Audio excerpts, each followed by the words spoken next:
story United we stand, divided we fall. Let's start. Once upon a time, three sons were engaged in mercantile business under the supervision of their father. They were very rich. Each son was proficient in his own department. If one was good in sales, one was competent in purchases, and similarly the third one in finance.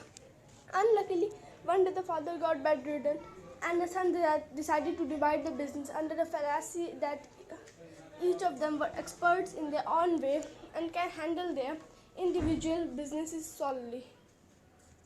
The father was glum and grumpy with their decision but was helpless, and unfortunately the separation took place.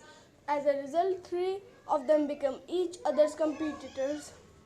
With the passage of time, they started having huge losses in their respective businesses. They tried all possible ways to succeed, but the situation became worse.